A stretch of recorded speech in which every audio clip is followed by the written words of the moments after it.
क्या आप जानते हैं कि एक 11 साल की बच्ची के मुंह से एक मरे हुए बूढ़े आदमी की आवाज़ निकली थी? सन 1977 लंदन के एनफील्ड में जेनेट हॉडसन नाम की बच्ची अचानक बिल विल्किंस की आवाज़ में बोलने लगी। बिल एक बूढ़ा आदमी था जो उसी घर में साल पहले मर गया था। 40 घंटे की रिकॉर्डिंग।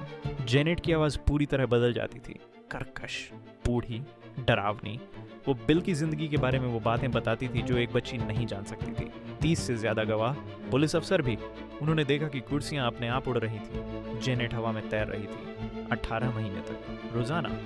तस्वीरें हैं, रिकॉर्डिंग है, गवाह हैं, फिर भी कोई जवाब नहीं। आज भी जेनेट कहती है बिल अभी भी उसके साथ है।